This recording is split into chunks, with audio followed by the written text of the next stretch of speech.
Alhamdulillah dari dirahmatihi tatimmu shalihat wassalatu wassalamu ala nabiyyina Muhammadin khatamil anbiya'i wal mursalin wa ala alihi wa ashabihi wa man tamassaka bihi wa sunnatihi ila yaumiddin, amma ba'du. Bapak Ibu, saudara-saudara jamaah Zuhur yang dimuliakan Allah, puji syukur kita menghadapkan kehadiran Allah atas limpahan rahmat dan nikmatnya.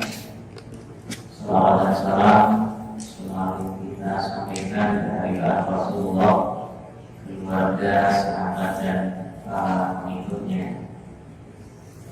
Jamaah yang berbahagia, pada siang hari ini kita akan mengulas satu tema yang berjudul menjadikan Rasulullah sebagai teladan. Nabi Shallallahu Alaihi Wasallam diutus oleh Allah sebagai salah satu Rasulnya di antara utusan-utusan Allah yang lain. Kalau di dalam beberapa sumber itu disebutkan bahwa jumlah nabi dan rasul itu sangat banyak. Hanya yang disebutkan di dalam Al-Quran dan dikenal di masyarakat secara umum ada 25 nabi dan rasul. Namun sesungguhnya jumlah nabi dan rasul itu sangat banyak. Bahkan kalau membedakan itu ada dua istilah di sini. Ada namanya nabi, ada namanya rasul.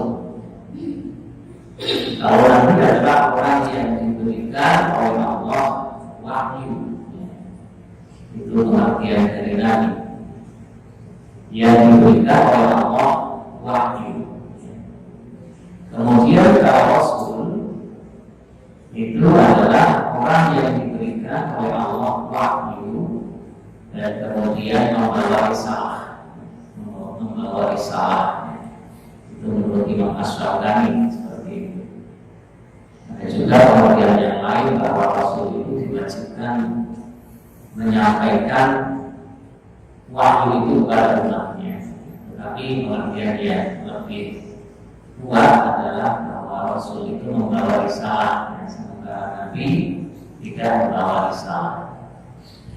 Kalau nabi itu jumlahnya sangat banyak, bahkan ada yang mengatakan sampai ribuan jumlah nabi. Kalau rasul itu menurut Imam Ash-Shawkani itu ada 313, atau dalam satu sumber 315 jumlah rasul. Nah, setiap rasul pasti nabi, tetapi tidak setiap nabi merupakan rasul. Nah, di antara utusan Allah yang demikian banyak itu, Allah mengutus Rasul akhir zaman, yaitu Muhammad Shallallahu Alaihi Wasallam, yang diutus untuk menyampaikan risalah dan menutup rangkaian Nabi dan Rasul dari zaman Nabi Adam sampai Nabi Isa alaihi wassalam. Nah, tidak lain diutusnya Rasulullah adalah sebagai teladan bagi kita umatnya.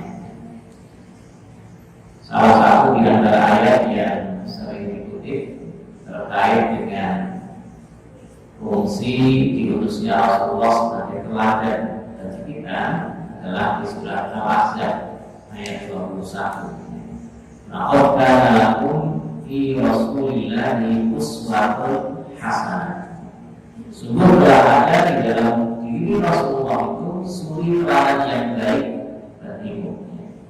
Jadi bahasa Arabnya suri teladan itu adalah uswatun hasanah, contoh yang baik, teladan yang baik. Nah, pada itu jamaah yang dirahmati Allah, yang pertama Rasulullah adalah semulia semulia-mulia manusia. Jadi Nabi akhir zaman ini adalah manusia yang paling mulia. Nabi SAW menegaskan sendiri dalam sabdanya, Ana sayyidu waladi Adam yaumil qiyamah. Aku adalah semulia-mulia anak Adam pada hari kiamat. Jadi Rasulullah itu adalah semulia-mulia manusia, semulia-mulia Nabi dan Rasul. Khairul anbiya'i wal mursalin, sayyidul anbiya'i wal mursalin. Bahkan semulia-mulia semua makhluk Allah dibandingkan para malaikat sekalipun, Rasulullah adalah semulia-mulia makhluknya. Imam para nabi dan Rasul. Mengapa dikatakan imam para nabi dan Rasul? Ya, salah satu di antaranya menurut para ulama adalah bahwa ketika peristiwa Isra Mi'raj, Nabi Shallallahu Alaihi Wasallam juga dibayarkan mengimami para nabi dan Rasul ketika sholat di Baitul Maqdis. Itu ada riwayat yang mengatakan itu. Sehingga Nabi sering disebut Imamul Anbiya wal Mursalin, imamnya para nabi dan Rasul.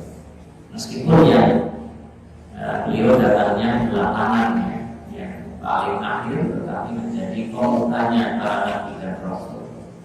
Nah, salah satu di antara sifat Nabi, ia terjaga dari berbuat dosa. Jadi Nabi itu memiliki sifat namanya maksum. Maksum itu artinya terpelihara dari berbuat dosa. Mungkin Nabi pernah melakukan kekeliruan sebagai manusia, tetapi akan langsung dibinakan oleh Allah, akan langsung dikoreksi oleh Allah melalui wahyu. Misalnya pada peristiwa Abdullah bin Maktum ketika seorang laki-laki yang buta datang kepada Rasulullah yang kemudian menyebabkan turunnya surat Abasa, itu akan langsung dikoreksi oleh Allah ketika nanti dianggap melakukan satu hal yang kurang pas. Jadi salah satu dari sifat Nabi adalah maksud terjaga dari berbuat kesalahan dan dosa. Amat banyak keutamaan yang diberikan kepadanya, keutamaan maupun mukjizat. Mukjizat Rasulullah itu luar biasa.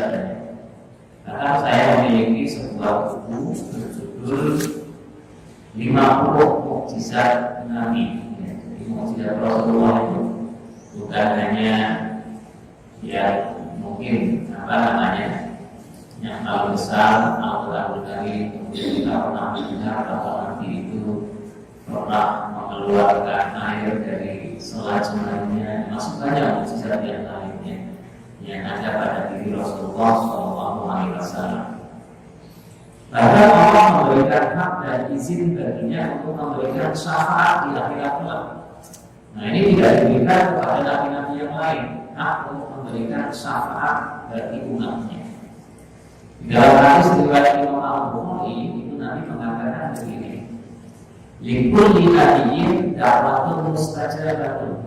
Bagi setiap nabi itu ada doa yang paling ampuh yang tidak akan ditolak oleh Allah, yang pasti akan dikabulkan oleh Allah.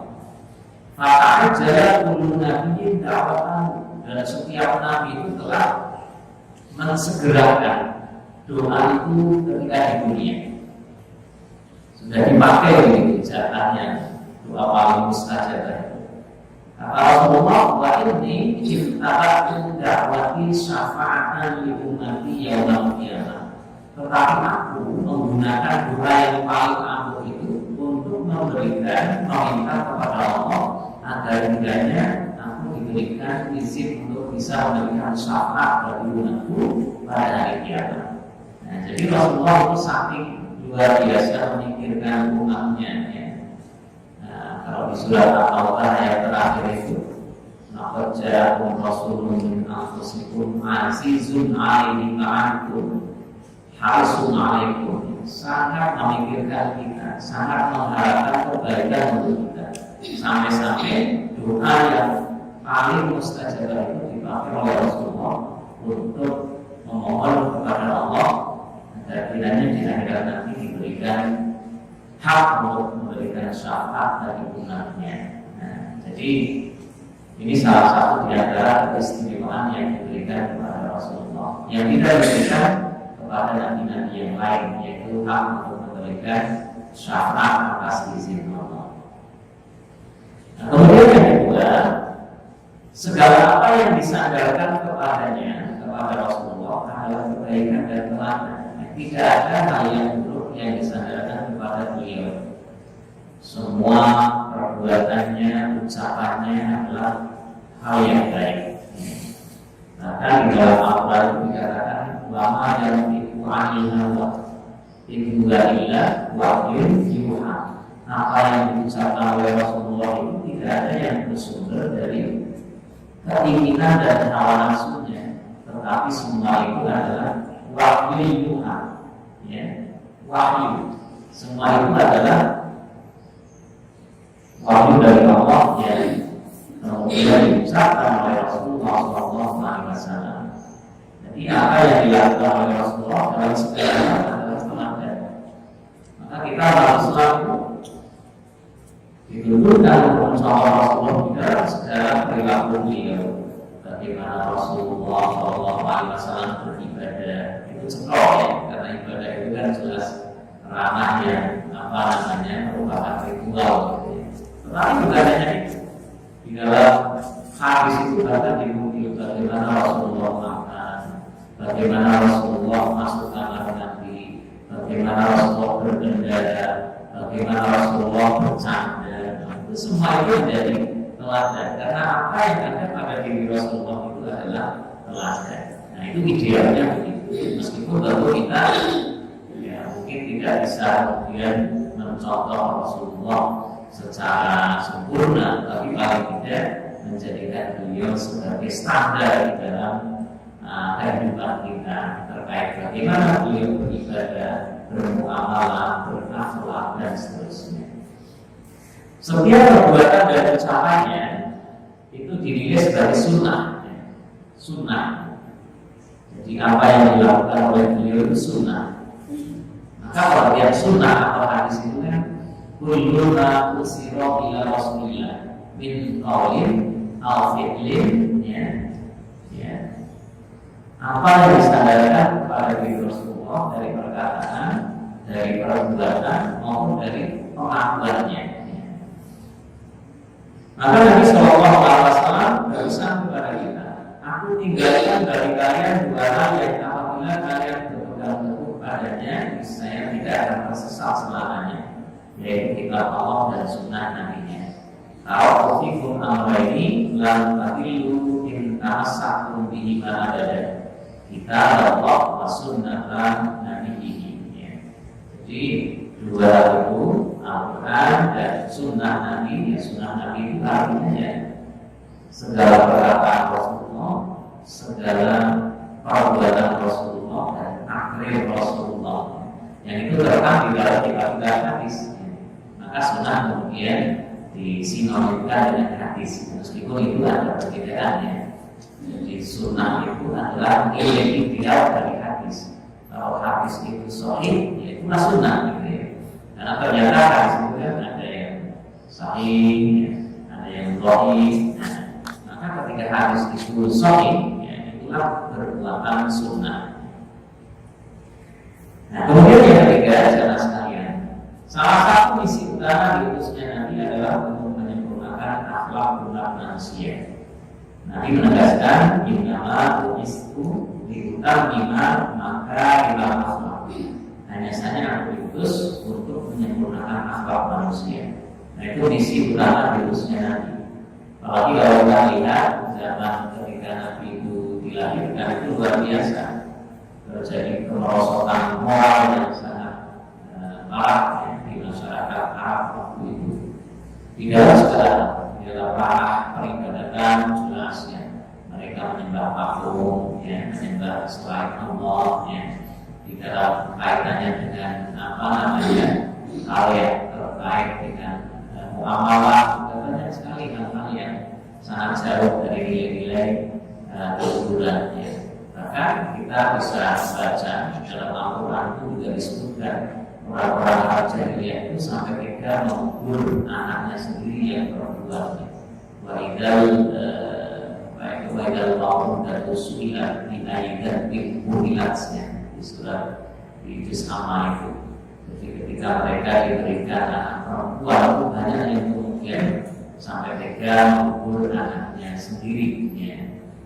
Membunuh anaknya sendiri. Itu perosotan moral yang luar biasa. Maka tidak pernah sahabat setelah Umar bin Khattab yang ketika di masa jahiliyah juga melakukan hal itu ya, sebelum beliau masuk Islam. Maka misi utama Allah adalah untuk menyempurnakan akhlak, baik akhlak kepada Allah, akhlak kepada sesama manusia, maupun akhlak kepada alam dan lingkungan.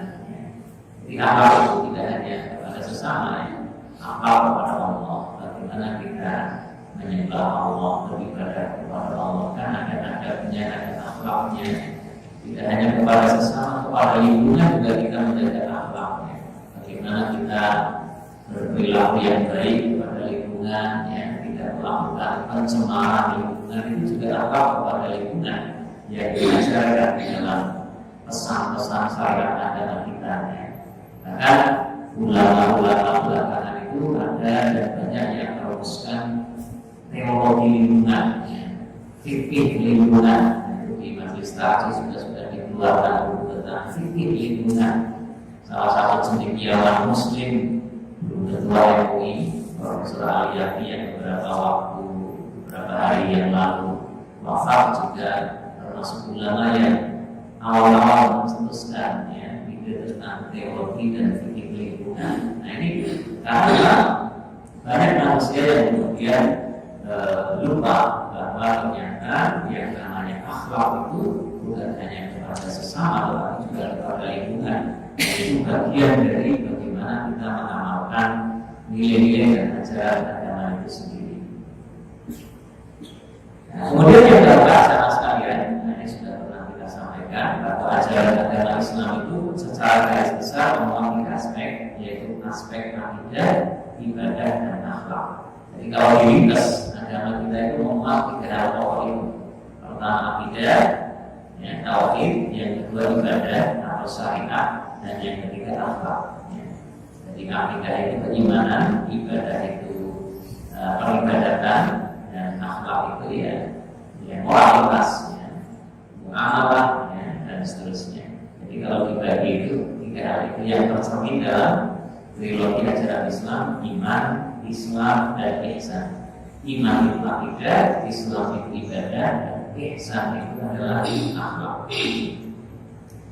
Kemudian bagi yang kelima, saudara sekalian, salah satu keistimewaan umat akhir zaman adalah merupakan umat terbaik, khairul ummah. Jadi kita ini meskipun umat yang datangnya di penghujung, ya itu dikatakan sebagai khairul ummah. Dalam Al-Quran itu ada ayatnya itu untuk khairul ummatin ukhrijat linnas. Kalian itu sebaik-baik umat. Jadi kita ini kata Allah itu sebaik-baik umat. Tentu ada syaratnya di sana agar kemudian menjadi khairul ummah. Ya di antaranya ya kalau dia itu ta'muruna bil ma'ruf wa tanhauna 'anil munkar wa tu'minuna billah. Jadi secara umum ya bagaimana kita menjadi khairul ummah itu kita taat kepada Allah, taat kepada Rasulullah, dan benar-benar berupaya untuk menunaikan ketaatan kita kepada Allah dan Rasulnya. Kita prioritaskan di atas segalanya, itu kita akan menjadi khairul ummah. Maka ada sebuah hadis yang mengatakan begini: umatnya Nabi Muhammad ini meskipun diutus ya, atau datang belakangan, itu nanti di akhirat yang pertama akan masuk surga itu Rasulullah dan umatnya, lalu kemudian umat-umat sebelum kita. Jadi meskipun umat Nabi Muhammad ini umat akhir zaman, tetapi nanti di akhirat akan menjadi umat terbaik. Ya tentu tidak semuanya, ya. Karena umat Nabi Muhammad ini pada realitasnya tidak banyak yang tidak taat kepada Allah dan Rasulnya. Kemudian yang kedua, saudara sekalian, Nabi adalah figur teladan sisi, baik sebagai pemimpin, dan Nabi itu adalah pemimpin, baik sebagai pekerja, kita sebagai karyawan, sebagai pekerja juga bisa meneladani Rasulullah ya di dalam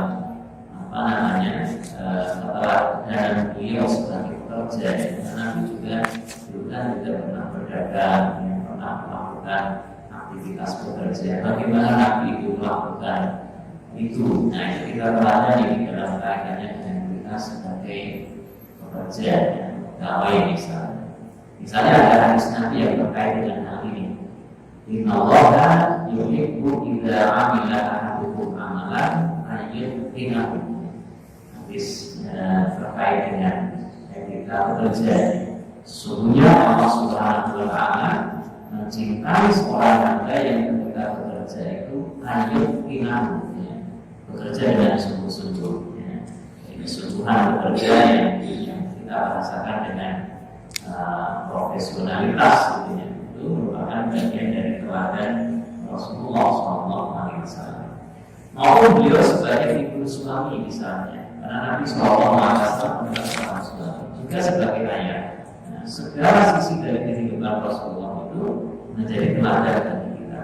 Baik Nabi sebagai tokoh agama, tokoh masyarakat, sebagai pekerja, sebagai suami, sebagai ayah, dan seterusnya. Semuanya memiliki sisi-sisi keteladanan yang luhur. Kemudian yang kedua, jamaah sekalian, ini di antara cara menjadikan Rasulullah sebagai teladan. Bagaimana kita meneladani Rasulullah? Ini paling tidak saya tuliskan 4 hal. Yang pertama, untuk tanamkan kecintaan dan rasa takzim kepada beliau, mencintai Rasulullah. Mencintai Nabi Sallallahu Alaihi Wasallam itu dari seorang mukmin ya, satu hal yang niscaya harus ya. Bagaimana cara kita mengukur kecintaan kepada Nabi? Ya tentu dengan meneladaninya, ya, membacakan sholawat dan salam kepadanya, takzim ya kepada Rasulullah Sallallahu Alaihi Wasallam. Nah, sebagai contoh misalnya banyak orang yang kemudian di masa belakangan ini sering ya terjadi pelecehan kepada Rasulullah. Bagaimana ketika terjadi pelecehan atas diri Rasulullah? Apa di dalam hati kita itu merasa tidak ada apa-apa, atau misalnya kita merasa tidak senang, tersinggung? Nah, itu salah satu dari indikator itu. Kalau kita merasa masalah, ini perlu kita bertanya kepada diri kita sendiri. Nah, bagaimana kecintaan kita kepada Rasulullah? Yang mestinya paling tidak di dalam hati kita merasa tidak rela, merasa marah, gitu ya, walaupun tidak harus kemudian kita ekspresikan dengan perbuatan secara fisik yang sifatnya malah kontraproduktif. Tetapi dalam hati harus ada rasa tidak senang dengan kemungkaran itu, ya, merendahkan Rasulullah misalnya. Nah, kemudian yang kedua, upayalah untuk banyak mengenal Rasulullah dan sifat-sifatnya. Ya, kata orang tak kenal maka saya.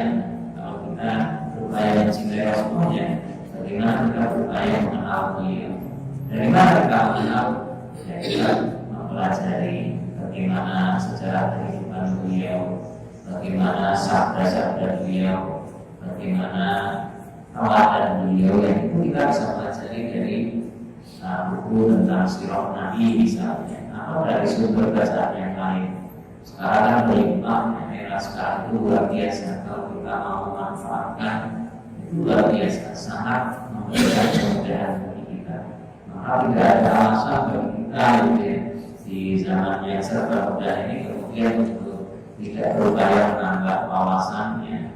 Mau kita sedang tidur saja misalnya sambil nyetel YouTube, nyetel ceramah misalnya, walaupun sudah bertambah wawasan kita membaca dari berbagai sumber menambah wawasan kita. Maka menggunakan teknologi jangan hanya kemudian kita habiskan untuk hal yang sifatnya hiburan. Meskipun ini juga boleh, tapi ya sisi-sisi yang membawa kemaslahatan hendaknya juga kita manfaatkan untuk taklim dan seterusnya. Kemudian yang ketiga, kita dengan Al-Quran, karena Al-Quran ini adalah Al-Quran. Jadi kalau kita berupaya meneladani Nabi, ya kita dekat dengan Al-Quran. Karena Ibunda Aisyah mengatakan Nabi itu ya figur Al-Quran itu sendiri, akhlaknya Al-Quran. Maka kita pun mestinya juga demikian, berupaya dekat dengan Al-Quran. Paling tidak ya setiap hari kalau bisa jangan kita lewatkan baca beberapa ayat dari Al-Quran. Mungkin tidak banyak, tapi rutin itu penting ya. Ada kemudian kita merasa dekat dengan Al-Quran. Di sesaat lagi kita akan memasuki bulan Al-Quran ya, bulan Ramadan. Nah yang terakhir adalah sekalian meneladani sifat-sifat dan akhlak dunia dia. Nah, tidak usah jauh-jauh misalnya yang sudah kita kenal itu Nabi punya 4 sifat utamanya. Ada sidik, amanah, adil, fatonah. Untuk mengukur kita meneladani Nabi atau tidak, yaitu 4 sifat itu mestinya kita internalisasikan di dalam diri kita. Sidik, jujur, maka kita jangan juga berbohong, jangan juga berdusta. Kalau kita berupaya untuk jujur, berarti kita meneladani Nabi, berakhlak dengan akhlak Nabi. Amanah, kalau saya tidak mudah berkhianat. Tapi menyampaikan kebenaran, menyampaikan hal yang baik. Fatonah, cerdas berilmu, maksudnya kita berupaya untuk terus menambah ilmu. Artinya sebagai seorang muslim mestinya punya etos fatonah, bagaimana kita berupaya untuk semangat terus menambah ilmu pengetahuan. Di samping sifat-sifat mulia yang lainnya seperti beliau penyabar, pemaaf, suka menolong, santun, berbuat ramah dan seterusnya. Karena semua sifat Nabi itu ya mulia. Kalau kita berperilaku yang mulia, otomatis insya Allah itu berarti kita meneladani Rasulullah SAW. Nah, dari Bapak Ibu jemaah yang dirahmati Allah, itu beberapa hal terkait dengan tema menjadikan Rasulullah sebagai teladan. Tentu ini sudah jauh dari memadai untuk menggambarkan keteladanan diri Rasulullah yang sangat agung. Allah sendiri melukiskan Rasulullah dengan kalimat yang sangat luar biasa. Wa innaka la'ala khuluqin 'adzim. Sesungguhnya engkau itu berada di dalam akhlak yang agung. Biasanya kata 'adzim itu untuk menggambarkan sesuatu yang mahal gitu ya. Menurut Allah, tapi di ayat ini dipakai untuk menggambarkan luar biasanya perilaku dan akhlak beliau yang sangat mulia. Mudah-mudahan kita semua termasuk Rasulullah yang mampu untuk mengambil teladan beliau. Tentu kita jauh dari sempurna, tapi paling tidak kita bisa meneladani di dalam aspek-aspek kehidupan Rasulullah untuk kita jadikan sebagai standar, barometer dan motivasi di dalam kita meneladani figur manusia terbaik. Dan mudah-mudahan kita mendapatkan syafaat beliau kelak di yaumil qiyamah. Amin. Ya, ya.